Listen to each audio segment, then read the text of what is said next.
Grandes multitudes que habían venido a la fiesta al oír que Jesús venía a Jerusalén, tomaron ramas de palmera y salieron a recibirle, y clamaban: Hosana, bendito el que viene en el nombre del Señor, el Rey de Israel. Y halló Jesús un asnillo y montó sobre él, como está escrito: No temas, hija de Sión, he aquí tu rey viene montado sobre un pollino de asna. Estas cosas no la entendieron sus discípulos al principio, pero cuando Jesús fue glorificado, entonces se acordaron de que estas cosas estaban escritas acerca de él y de que se les habían hecho. Y daba testimonio a la gente que estaba con él cuando llamó a Lázaro del sepulcro y le resucitó de los muertos. Por lo cual también había venido la gente a recibirle, porque había oído que él había hecho esta señal. Pero los fariseos dijeron entre sí: ya veis que no conseguís nada, mirad, el mundo se va tras él. Levante su Biblia, levante sus manos y diga conmigo: Señor Jesús. Más fuerte: Señor Jesús, en esta hora habla mi vida a través de tu palabra. En el nombre de Jesús. Amén. Puede tomar asiento, por favor, y brindarle un fuerte y bonito aplauso al Cristo de la gloria. Aleluya. Oh, hermanos, si ese aplauso fue para mí, como que voy a salir corriendo. Para Cristo tiene que ser más fuerte, hermano, ese aplauso. Eso, que se oiga, que hay un pueblo que alaba. A ver, quiero escuchar en gloria a Dios. A ver, fuerte ese aplauso. A su nombre, ¿quién es el que vive? Hermanos, quiero que preste mucha atención a esta palabra, hermanos, que Dios ha preparado para cada uno de nosotros en el día de hoy. Es acerca de la entrada triunfal de nuestro Señor Jesucristo a Jerusalén. Sabemos que para estas fechas, precisamente, hermanos, la religión tradicional, hermanos, habla acerca de la Semana Santa y empieza celebrando con el denominado Domingo de Ramos. ¿Cuánto lo recuerdan? Diga gloria a Dios. Yo también lo recuerdo, gloria al Señor. Yo también fui de la religión tradicional y recuerdo. Y ahí inicia la Semana Santa, ¿sí o no? Pero hermanos, para nosotros los creyentes, pregunto, ¿una Semana Santa en el año es suficiente? ¿Será que solamente debemos santificarnos una semana en el año para Dios? ¿Qué dice usted? Hermanos, para nosotros los creyentes, todas las semanas que Dios nos permita vivir en el año o en los años que cumplimos, deben ser santas para Dios. Deben ser santas para el Señor. No solo una semana en el año, sino todas las semanas deben ser santas para Dios. ¿Cuántos están de acuerdo? Diga gloria a Dios. Y hermanos, hoy Dios tocó en mi corazón entregar esta palabra, porque esta palabra tiene un significado muy importante que quiero compartir, dirigido por el Espíritu Santo de Dios a favor de cada una de nuestras vidas. Mis amados hermanos, aleluya, la Biblia declara que Jesús hace su entrada triunfal a Jerusalén. Y entró, hermanos, como dijo el profeta Zacarías, manso y humilde sobre un pollino.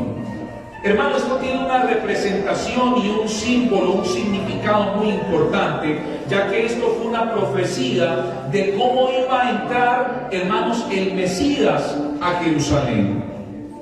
Y él iba a entrar en son de paz como príncipe de paz. El pollino o el asno, hermanos, simboliza precisamente paz. Si Jesús hubiera entrado en un caballo, hermanos, pues el caballo tiene más símbolo de guerra. Pero Jesús entra montado en un pollino, en un asno, que simboliza un animal de carga, simboliza un animal manso y simboliza también paz. ¿Cuántos comprenden? Diga gloria a Dios. Entonces Jesús hace su entrada a Jerusalén de esta forma para cumplir la profecía que Zacarías había hablado acerca de cómo iba a llegar el Mesías, el Rey y el Salvador. Aquí vemos a Jesús, que es el único pasaje que encontramos donde Jesús, hermanos, se muestra públicamente como rey. Pues recordemos que en otras ocasiones Jesús, cuando hacía milagros, prodigios, a las personas que sanaba, a las personas que liberaba, procuraba decirles: miren, callen, no lo digan a nadie. ¿Cuántos lo han leído? En otras ocasiones la Biblia señala que la multitud, de saber los prodigios del Señor Jesús, procuraban, hermanos, agarrarlo para hacerlo rey. Pero Jesús, ¿qué hacía? Se iba. Huía de ese momento, porque no era el tiempo. Pero aquí vemos, cuando Jesús entra triunfalmente a Jerusalén, vemos que Jesús no manda callar a la gente, vemos que Jesús tampoco huye, sino que Jesús, vemos que recibe ese elogio como rey. Pues esto era para que se cumpliera la palabra dicha de parte de Dios a través del profeta Zacarías. Y esto sucedió en un momento muy especial, pues hermanos, en Jerusalén se estaba celebrando, o estaba por celebrarse, la fiesta de la Pascua, y muchos estaban llegando a Jerusalén, pues la costumbre también era celebrar esta fiesta en el templo, y pues el templo únicamente estaba ubicado en Jerusalén. Por lo tanto, hermanos, muchas multitudes habían en Jerusalén. Era tiempo de fiesta cuando Jesús entró a Jerusalén. Y pues hermanos, cuando Jesús entró, pues la fama del Señor se había esparcido. Aquí en el Evangelio de Juan, la Biblia nos relata, mis amados hermanos, cómo el Señor, aleluya, cómo había la fama, mejor dicho, de la resurrección de Lázaro. Exactamente podemos encontrar esto en el versículo, aleluya, 17, cómo la gente daba testimonio acerca de la resurrección de Lázaro. Entonces había fama del Señor Jesús. Por eso cuando lo vieron entrar, lo recibieron de la siguiente manera, versículo 13, tomaron ramas de palmera y salieron a recibirle y clamaban: Hosana, bendito el que viene en el nombre del Señor. Para los judíos era, aleluya, el hecho de tomar ramas era algo tradicional, pero también simbolizaba algo muy importante para el pueblo judío en esas épocas. Por ejemplo, en el libro de los Salmos, la Biblia declara que el justo florecerá como ¿qué? Como las palmeras. Entonces la palmera, hermanos, demuestra, aleluya, como la fortaleza del crecimiento justo en un judío. El justo florecerá como la palmera, el justo. Entonces determina la palmera el crecimiento de la justicia en un judío. ¿Cuántos comprenden? Diga gloria a Dios.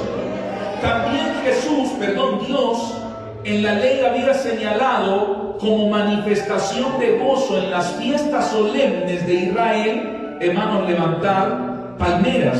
Vamos a ver esta gran verdad en el libro de Levítico, gloria al nombre del Señor, capítulo 23, versículo 40. Dice Levítico capítulo 23, versículo 40, dice la escritura así: y tomaréis el primer día ramas con fruto de árbol hermoso, ramas de palmeras, ramas de árboles frondosos y sauces de los arroyos, y os regocijaréis delante de Jehová vuestro Dios por 7 días.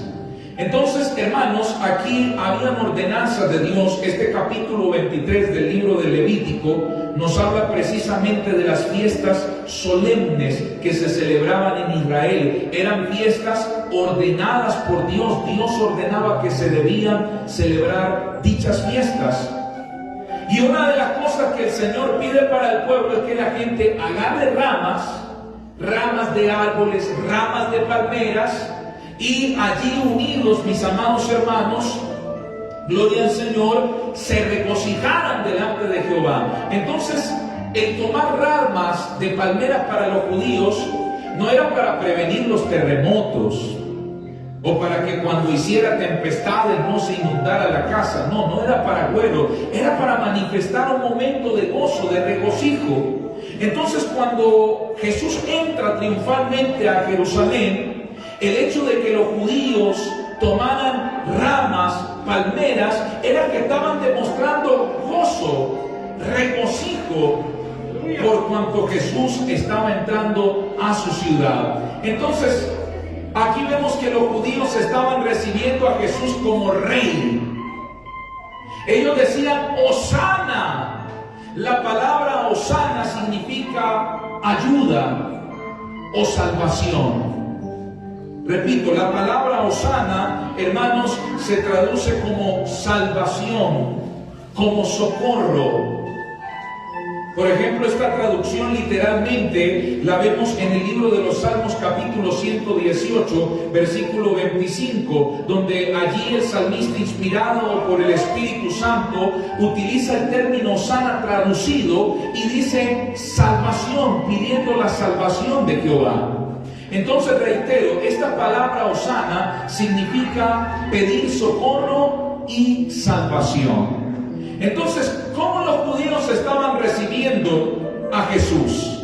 ¿Lo estaban recibiendo como rey? ¿Lo estaban recibiendo como salvador? ¿Estaban pidiéndole al Señor que lo salvara? Y con el hecho de tener palmeras en sus manos, lo estaban haciendo con regocijo. Entonces, ¿estaban recibiendo a Jesús bien o mal? ¿Estaban recibiendo a Jesús bien o mal? Bien. Lo estaban recibiendo como el rey, como el salvador.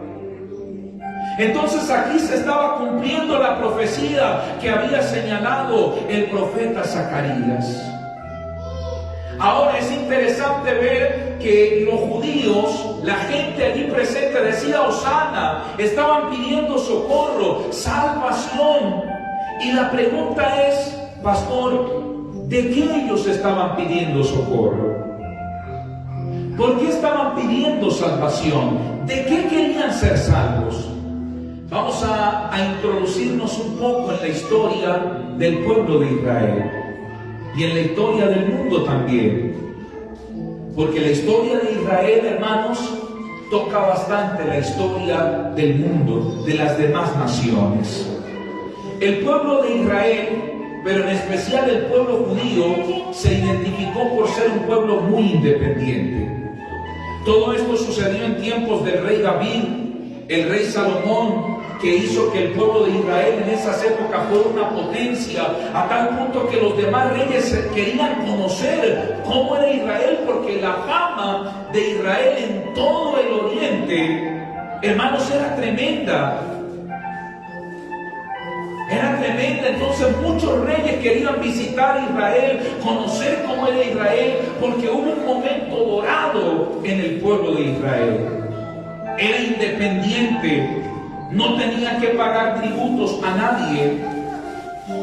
Pero hermanos, debido a la desobediencia del pueblo de Israel, debido a que el pueblo de Israel se había apartado de la presencia de Dios y empezó a adoptar a otros dioses, pues hermanos, Dios empezó a apartarse del pueblo de Israel, y por esa razón vinieron grandes enemigos y conquistaron a Israel.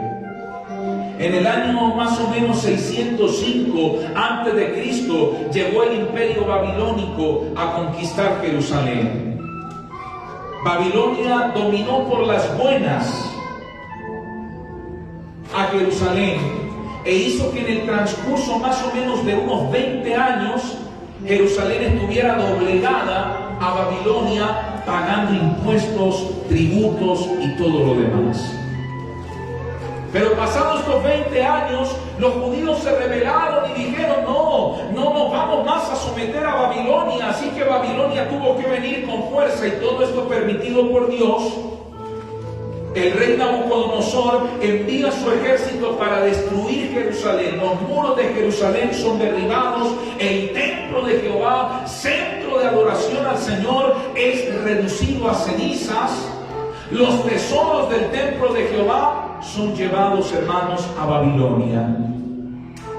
Y ahí empezó un tiempo oscuro para el pueblo de Dios. Jerusalén había sido destruido. Los que, hermanos, vivieron ese momento, los que sobrevivieron a esa guerra, fueron llevados en cautiverio a Babilonia. Entonces, desde ese tiempo, 605 años antes de Cristo aproximadamente, la nación, el pueblo de Dios, ya no era un pueblo independiente, ya era un pueblo, hermanos, que estaba dominado, conquistado por un imperio. Años más tarde, mis amados hermanos, más o menos en el año 420 antes de Cristo, más o menos, estoy dando cifras aproximadas, se levantó el imperio persa. Y allí el imperio persa, hermanos, conquistó a los babilonios. Y pues al conquistar a los babilonios, pues también conquistó a Jerusalén. Entonces Jerusalén seguía dominada, ya no por los de Babilonia, sino por los persas. Pero algo que caracterizó a los persas fue, hermanos, su generosidad hacia el pueblo de Dios, pues fue en el tiempo del imperio persa que los judíos fueron nuevamente repatriados a su ciudad Jerusalén. Fue en tiempos del imperio persa que la ciudad fue reconstruida, las murallas también de Jerusalén reconstruidas y el templo reconstruido. Entonces los persas fueron generosos con el pueblo de Dios, les dio más libertad, pero más sin embargo estaban sometidos bajo el imperio persa, no tenían libertad. Años más tarde, aproximadamente en los años 350, 330 antes de Cristo, se levanta Alejandro Magno, Alejandro el Grande. ¿Cuántos han escuchado la historia de Alejandro Magno? Un griego con ambición de poder, de conquistar, muy joven, y pues con poder y permitido por Dios se levantó y conquistó el imperio persa. Y allí, hermanos, al conquistar el imperio persa, pues también conquista a los judíos. Alejandro Magno, el imperio griego, logró, hermanos, dominar todo el imperio persa. Lo dominó tanto que, hermanos, Alejandro Magno hizo que el idioma griego fuera el idioma básico para todas las naciones que estaban bajo el dominio de Grecia. Por esa razón es que la Biblia, el Nuevo Testamento, mejor dicho, fue traducido al griego. En esos tiempos, hermanos, se levantó la Septuaginta, un grupo de 70 hombres que tradujeron las leyes, hermanos, al griego. Y después de eso, el Nuevo Testamento, los evangelios, las cartas y todos los libros que componen el Nuevo Testamento fueron escritos en el idioma griego, porque Alejandro Magno se encargó de que todas las naciones, ciudades, provincias que estaban dominadas bajo el imperio griego, pues debían aprender ese idioma. Ese era el idioma básico de este imperio. Se comercializaba bajo ese idioma, documentos, todo lo que, hermanos, tenía que hacerse, trámites, todo debía hacerse bajo el idioma griego. ¿Cuánto comprenden? Diga gloria a Dios. Y ahí estaba el pueblo de Dios dominado. Ya para esos tiempos, hermanos, había el silencio profético. El pueblo de Israel ya no se escuchaba una voz profética, pues fueron 400 años de silencio profético hasta la llegada de nuestro Señor Jesucristo. Entonces aquí vemos en esta historia que todo ese tiempo, hermanos, desde más de 600 años antes de Cristo, el pueblo siempre estuvo dominado. Luego muere Alejandro Magno y el imperio griego se divide, hermanos, y pues esa división ocasionó que el imperio se debilitara. Hubo un momento difícil que el pueblo judío vivió, un momento de persecución en el templo, ya que en el momento de la división había un dirigente en cada división del imperio griego, y precisamente el líder o el rey, por así decirlo, que gobernaba la parte del pueblo judío, pues quería, hermanos, a la fuerza hacer que los judíos creyeran en Zeus y en todos los dioses griegos. Entonces hubo una persecución y hubo como esa guerra, y el pueblo judío, hermano, empezó a formar un grupo de rebeldes, por así decirlo, que luchaban para independizar a su nación. Este grupo se denominó los Macabeos. Esta gente, hermanos, eran como especie de revolucionarios que procuraban la libertad del pueblo judío, pero era prácticamente imposible. Y años más tarde se levanta y se consolida el Imperio Romano, aprovechando la división del Imperio griego que, hermanos, debilitó a este imperio. Pues Roma aprovecha, hermanos, y vence al Imperio griego, y de esta forma queda como el nuevo imperio. Los griegos habían conquistado Judá también, entonces significa que los romanos también tomaron dominio del pueblo de Dios. Y durante el tiempo de los romanos, hermanos, ellos mismos eran los que delegaban los reyes, los gobernadores. Reyes, hermanos, que conocemos, hermanos, a lo largo de la historia de la palabra de Dios. Aleluya. Dentro de los tiempos de Jesús y antes de los tiempos de Jesús, estos reyes eran colocados por Roma. Entonces fíjese que no había esa libertad para el pueblo judío de ejercer una democracia, de ejercer un gobierno dentro de su misma nación. No, todo lo hacía Roma. Roma respetaba la religión. Roma respetaba las creencias del pueblo judío, pero estaban dominados. Tenían que pagar impuestos. Y ahí conocemos a Zaqueo, a Mateo, que eran recaudadores de impuestos. Y ellos recaudaban impuestos para Roma. Entonces, hermano, vuelvo y repito, el pueblo de Dios, hermanos, estuvo viviendo siempre bajo el dominio de diferentes imperios. Durante prácticamente 600 años, el pueblo de Dios vivía bajo el dominio del imperio babilónico, después de los persas, después de los griegos y por último de los romanos. Y Roma estaba ahí, ejerciendo autoridad, cobrando impuestos, colocando a los reyes. Y ahí fue donde llegó Jesús. Entonces, hermanos, aquí quiero que presten mucha atención. ¿Sabe por qué? Porque yo les, hermanos, manifestaba anteriormente que el pueblo decía: Hosana. Hosana, bendito el que viene en nombre del Señor. Esto significa que el pueblo judío estaba pidiendo socorro, salvación. Y momentos atrás yo les decía de que el pueblo, o de que ellos querían ser salvos. El pueblo de Israel estaba pidiendo ser salvo de los imperios que durante muchos años los estuvieron dominando. ¿Sabe qué significa esto? El pueblo judío no esperaba, hermanos, a un Mesías que los salvara espiritualmente. El pueblo judío estaba esperando a un Mesías que los salvara políticamente. Que se levantara y, hermanos, hiciera de Jerusalén un nuevo imperio. Ese era el propósito, hermanos, del pueblo judío. Y a eso ellos interpretaban las profecías del Mesías que vendría y salvaría a Jerusalén. Pero, hermanos, ese no era el propósito de Dios. El propósito de Dios iba mucho más allá de salvar a una sola ciudad.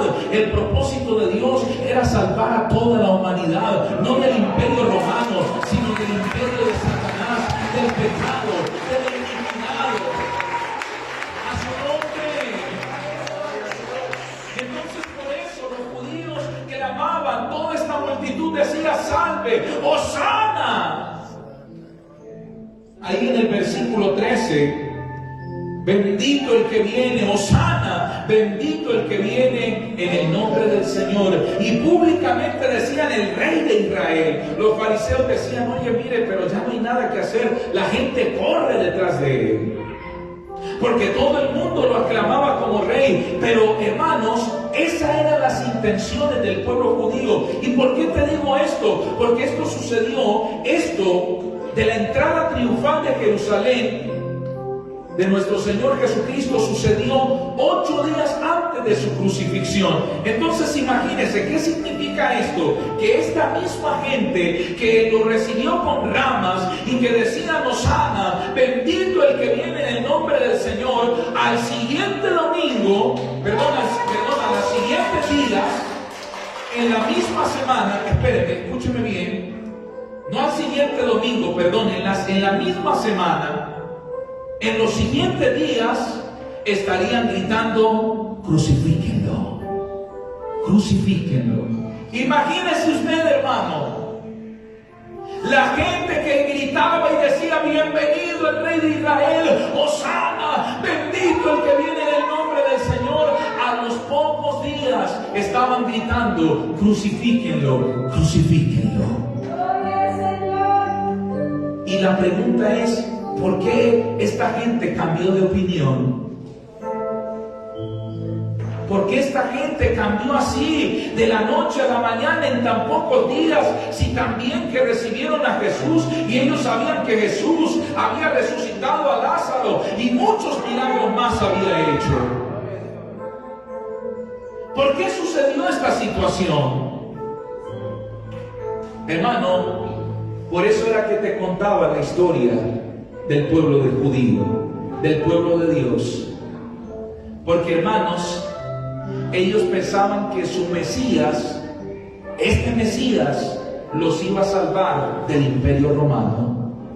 Es decir, que Jesús se iba a levantar como un líder político, religioso, como un libertador, así como se levantó Simón Bolívar, ¿no?, para libertar aquí a Ecuador de los españoles y libertar Colombia y otras naciones más, hermanos, de los españoles. Cada pueblo tiene su historia, cada nación tiene un libertador, ¿sí o no?, que los libertó del yugo de España aquí en Latinoamérica. Entonces los judíos esperaban esto de Jesús, que Jesús se levantara como un líder religioso, como un líder político, y como a Jesús no lo seguían 2, 3 personas, lo seguían multitudes. Entonces los judíos veían en Jesús ese líder político, ese líder religioso. Este es el Mesías, a él no lo siguen 2 o 3, lo siguen mucha gente, tiene señales, este hombre nos va a libertar del imperio romano. Este hombre va a consolidar a Jerusalén como el nuevo imperio y juntos vamos a gobernar. Se dice, hermanos, según algunos comentarios bíblicos estudiosos, dicen que Judas Iscariote, hermanos, algunos llegan a la conclusión de que Judas Iscariote, hermanos, pertenecía a este grupo de los celotes. El grupo de los celotes también era un grupo revolucionario en Israel, en Jerusalén, hermanos, que se levantaba en contra de Roma y siempre estaban causando desórdenes en contra de los soldados romanos, porque ellos no estaban de acuerdo de estar sometidos al imperio romano. Y se dice que Judas Iscariote pertenecía a este grupo, y cuando supo que Jesús no venía a libertar al pueblo del imperio romano, pues entonces para Judas fue decepcionante y por eso toma la decisión de entregar y traicionar a Jesús. Son algunos comentarios bíblicos, pero a la verdad sabemos, hermanos, que todo esto venía ya, hermanos, determinado por Dios, que Judas sería quien, hermanos, traicionaría a nuestro Señor Jesucristo. ¿Cuántos comprenden? Diga gloria a Dios. Entonces, así como Judas, según algunos comentaristas estudiosos, así sucedía con el pueblo judío. Ellos esperaban y veían en Jesús un líder político, un líder religioso que los llevaría a la libertad después de más de 600 años de estar sometidos a diferentes imperios, pues Jerusalén sería libre de una vez por todas. Pero lo que los judíos no sabían es que el Mesías no venía a libertar a Jerusalén de un imperio romano. La misión del Señor era mucho más compleja era mucho más profunda, era mucho más universal. No era solamente salvar al pueblo de Jerusalén, sino era salvar a toda la humanidad del imperio del pecado, de la condenación. ¡Aleluya! Y es por esto, hermanos, que Jesús decide dar su vida. Fíjese que yo les hablaba que, hermanos, Jesús llegó para la fiesta de la Pascua. Y en la fiesta de la Pascua se sacrificaba un cordero. Y Jesús fue sacrificado como ese cordero inmolado para darnos salvación. Pero el pueblo judío no entendió esto. El pueblo judío no comprendía el propósito de Dios, no comprendía el propósito del Mesías aquí en la tierra. Entonces, cuando se dieron cuenta que este Jesús no venía a libertarnos del imperio romano y hacer de Jerusalén un nuevo imperio, y que los judíos dijeran: ahora sí, nosotros somos los que vamos a gobernar, nosotros somos los que vamos a liderar, nosotros vamos a ser la nueva potencia mundial, porque 600 años estuvimos doblegados y ahora llegó el momento en que el pueblo judío doblegue a los demás. Y como los judíos no vieron esto, entonces dijeron: no, este Jesús no es el Mesías. Y después de haberlo recibido triunfalmente en su ciudad, con palmeras que simbolizan gozo, con aclamaciones como: Hosana, bendito el que viene en el nombre del Señor, y decían: este es el Rey de Israel, a los pocos días empezaron a decir: crucifíquenle, crucifíquenle. Qué triste, ¿sí o no? Cómo de un momento a otro se cambió la posición del pueblo judío. Después de recibirlo con tanto gozo, con tanta alegría, el día en que crucificaron a Jesús, ese día antes de que Jesús fuera crucificado, todo este pueblo con odio estaba gritando: crucifíquenlo. Y sabe, hermanos, Dios nos presenta esta historia. ¿Sabe por qué? Porque muchas veces esta historia se repite en estos tiempos. Usted dirá: pero ¿cómo, pastor? Si no estamos en Jerusalén, ¿cómo vamos a repetir la historia? Si no estamos tampoco con los ramitos en la mano.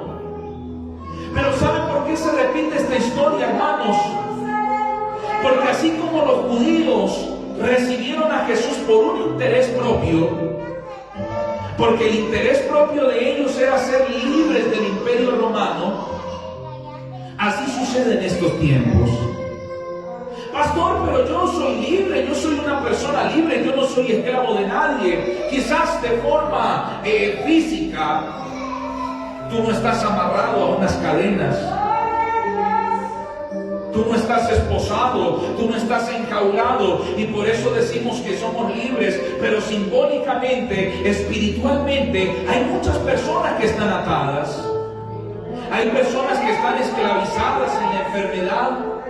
Hay personas que están esclavizadas a los vicios. Hay otros que están esclavizados en las deudas. Hay otros que están esclavizados en problemas en su hogar, en su familia. Solucionan un problema y al ratito se levanta otro, y después de que solucionan ese, vuelve y se levanta otro problema. Y así pasan todo el tiempo esclavizados en problemas, en enfermedades.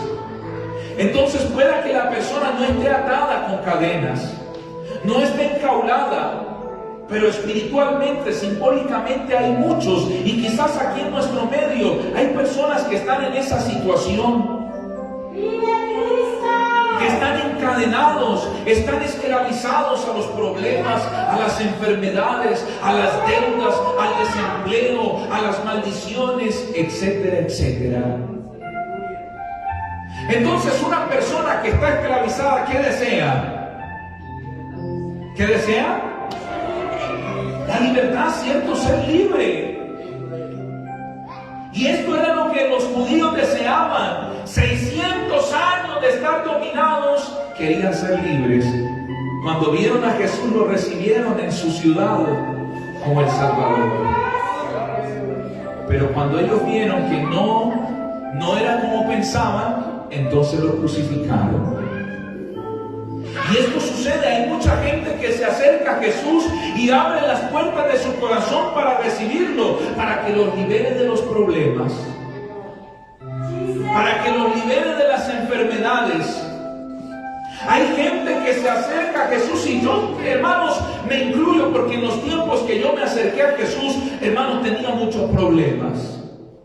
Muchos nos acercamos a Jesús porque teníamos problemas, dificultades. Y Dios es tan misericordioso que soluciona y nos hace libres. Pero hay gente que cuando no ve que el Señor, hermanos, suple su necesidad, entonces, hermano, simbólicamente le crucifica. ¿Y cómo hace esto la persona? Se aleja de Dios. Empieza a murmurar del Señor. ¿Para qué fui a esa iglesia? ¿Para qué busqué al Señor? Me dijeron que en Dios tenía libertad, que en Dios había esperanza. Y mire, fui a la iglesia, hasta acepté a Jesús en mi corazón y todavía no encuentro esa esperanza. Todavía estoy un poco enfermo. ¿Y cuánta gente, hermano, decide apartarse de Dios porque sus necesidades no son suplidas? Entonces vuelve y se repite esta historia. La gente muchas veces recibe a Dios por un interés, mas no por lo que el Señor es, por lo que Él es Dios, por lo que Él, aleluya, Él es poderoso. Lo reciben por un interés. Bueno, como Dios es poderoso, Él me puede hacer un milagro y si lo recibo, pues Dios me puede sanar, me puede liberar. Hay gente que para bautizarse dice, bueno, yo me bautizo a ver si bautizándome, sumergiéndome en las aguas, me sano de esta enfermedad. Y cuando son suplidas sus necesidades, entonces ahí se olvidan de Dios. Y ahí dejan de buscar a Dios. ¿Cuánta gente quizás se bautiza y dura un tiempito y después nunca más vuelven a la iglesia? ¿Por qué? Porque triste y lamentablemente esta gente decidió recibir a Jesús en su corazón y dejarlo entrar en su vida y recibirlo con gozo, con alegría, hermanos, por un interés. Por el interés de ser sanados, por el interés de ser bendecidos, por el interés de ser librados de las opresiones del enemigo. Y sabemos que Dios tiene el poder de libertarnos. Pero hay gente que cuando no ve que el Señor les liberta prontamente, entonces hacen como los judíos. Se olvidan de que Jesús es ese Rey maravilloso. Y quieren crucificarle, quieren negarle. No, este no es el Cristo, este era un profeta más. Pero este no era el Cristo, y empezaron a negar. Y por eso pidieron que crucificaran al Señor. Entonces, hermanos, no permitamos que esta historia se repita. ¿Por qué estás buscando a Dios, mi amado hermano? Te pregunto en esta hora. ¿Por qué te acercas a Dios? Ah, pastor, porque quiero un milagro. Pastor, quiero que el Señor me sane. Pastor, quiero que el Señor me libere. Por eso me acerqué a Dios. Pero si Dios no te sana, porque hay veces que Dios es omnipotente, Él hace como Él quiere. Dios, hermano, puede sanar ahora mismo, pero Dios puede sanar, qué sé yo, en la próxima semana, el próximo mes, el próximo año, porque Él es omnipotente, Él es soberano y Él hace las cosas conforme Él quiere. ¿Cuántos comprenden? Diga gloria a Dios. Entonces, si Dios no te sana hoy, y quizás Dios te quiera sanar otro día, la otra semana, el próximo mes, ¿tú qué vas a hacer? ¿Te vas a enojar? ¿Te vas a apartar del Señor? ¿Qué vas a hacer, mi amado hermano? ¿Qué vas a hacer, mi amada hermana? Por eso, hermano, Dios nos entrega esta palabra para mostrarnos este espejo de cómo el pueblo judío aceptó a Jesús. por un interés. ¿Por qué has aceptado? ¿Por qué aceptas a Jesús? ¿Por qué buscas a Jesús? ¿Por el interés nomás? Pastores, que estamos en pandemia, a ver si el Señor de una vez por todas se lleva este virus del COVID-19 y que todo se normalice, Señor. Porque hay gente que se está acercando a Dios porque la situación de esta pandemia está generando crisis en diferentes áreas. Entonces mucha gente se acerca a Dios y le claman al Señor: Señor, quita este virus del COVID-19. Y quizás si se llegara a terminar todo esto, entonces la gente vuelve nuevamente a sus cosas. Así como sucede en la Semana Santa, ¿no? Cuando inicia la Semana Santa, toda la gente se acuerda del Señor y le piden al Señor perdón. Ya en las casas no ven películas de acción, de guerra, sino ven puras películas de Jesús, historias bíblicas. Ya no comen carne, para no estar contaminado, comen pescadito. Pero cuando termina la Semana Santa, ahí se termina todo lo de Jesús, las películas, las historias bíblicas. Ya no comen pescado, comen lo que venga.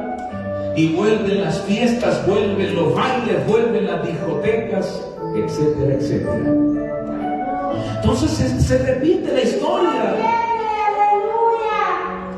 Hay gente que busca a Dios por momentos para que le supla una necesidad, y luego de que Dios suple la necesidad, se alejan de Dios. Y no es así, mis amados hermanos. No repitamos esta misma situación. Qué lindo es nosotros recibir a Jesús y permitir que Jesús entre triunfalmente en nuestros corazones, no por un interés, no porque Él tenga el poder de sanarnos, de libertarnos, sino porque Él es Dios y porque le amamos y porque queremos que Él reine en nuestra vida. Así haga o no haga un milagro, hermanos, nosotros decir: Señor, yo te recibo porque tú eres soberano, porque tú eres Dios y porque te amo. Así hagas o no hagas un milagro en mi vida, Señor, yo te recibo. Eso es lindo. Ahí sí estamos permitiendo que Jesús entre triunfalmente en nuestro corazón. Porque ya no lo estamos recibiendo por un interés, sino porque le amamos. Ya no estamos buscando a Dios por un interés, sino porque le amamos. Hay gente que le agarra un dolor. Ay, me duele la espalda, y como las UCIs están llenas, los hospitales están llenos, me voy a la iglesia a ver si el Señor me sana. Y es la única forma de venir a la iglesia cuando están enfermos. Porque cuando están sanos, ni se acuerdan de Dios. Pero les agarra un dolorcito y me voy corriendo a la iglesia. Quedaron sin empleo, sin trabajo. Ay, me voy corriendo a la iglesia. Pero cuando tienen trabajo, hay plata, hay dinero en los bolsillos. ¿Para qué voy a la iglesia? Estoy bien económicamente. Pero pierden el trabajo y ahí sí se van corriendo a la iglesia. Dios sabe que nosotros somos interesados y por eso Dios nos permite y nos aprieta un poco, porque Dios sabe que como somos interesados, pues es necesario que nos apriete para que acudamos a Él. Pero usted y yo que llevamos, hermano, conociendo este santo camino, quizás meses, quizás años, qué lindo es que usted, hermanos, pueda decir: hoy voy a ir a la iglesia porque amo a Dios, porque quiero escuchar su palabra, porque quiero tener una cita, un encuentro con Él. No solamente decir: voy a ir a la iglesia a ver si se me pasa este dolor de espalda, voy a ir a la iglesia a ver si se me pasa este dolor de cabeza, voy a ir a la iglesia a ver si el Señor me paga las deudas, voy a ir a la iglesia a ver si el Señor transforma mi matrimonio, a ver si de una vez por todas el sinvergüenza de mi esposo cambia. Voy a ir a la iglesia a ver si Dios me escucha y hace algo con mis hijos que andan rebeldes, desobedientes. Y así ponemos nuestros intereses para venir a la iglesia. Pero repito, qué lindo es poder nosotros decir, voy a ir a la iglesia porque necesito de la presencia de Dios, porque necesito a Dios en mi vida, porque amo a Dios, porque quiero estar en comunión con Él. Voy a ir a la iglesia porque necesito a Dios en mi vida. Eso es lindo. Ahí ya tú estás demostrando que permitiste que Jesús entrara triunfalmente en tu vida, no por un interés, sino porque le amas. Y estás demostrando que buscas al Señor no por suplir tus intereses, tus necesidades, sino porque verdaderamente tú le amas. ¿Cuántos aman al Señor? Levante su mano y diga gloria a Dios. ¿Ama usted al Señor? Entonces, si tú amas a Dios, demuéstraselo. Pero no permitas que esta historia de la entrada triunfal de Jesús allá en Jerusalén vuelva y se repita. Porque si usted entró a Jerusalén, si usted deja entrar a Jesús así como hicieron los judíos, si usted no recibe lo que quiere, entonces ya le estás negando. Y qué triste sería repetir esta historia, ¿sí o no? Por eso, hermanos, permitamos que el Señor entre en nuestro corazón triunfalmente, no por un interés, sino porque lo amamos con todo nuestro corazón. Que el Padre, Hijo y Espíritu Santo siga hablando a sus vidas y a sus corazones. Colóquese de pie, por favor, y nuevamente denle ese aplauso fuerte a Jesús. Aleluya, la gloria a Dios. Antes de hacer la oración, despedimos a nuestros hermanos que nos están viendo a través de la red social. Gloria al Señor, que Dios les bendiga, y les dejamos la invitación para mañana lunes a los ustedes que viven aquí en Quito. A las 9 de la mañana iniciaremos la semana de la reconciliación con Dios. Y el primer día, mañana lunes, va a ser con el tema mujer, ya que va a ser un culto de hermanas. Y el tema va a ser mujer, eres valiosa en Dios. Ya se está preparando la iglesia, el altar, la decoración para este día de mañana que va a ser de mucha bendición. Mujer, en Dios eres valiosa. Amén. Así que si usted vive aquí en Quito, le esperamos mañana lunes a las 9 de la mañana. Que Dios le bendiga. La iglesia se despide dando un fuerte aplauso para el Señor.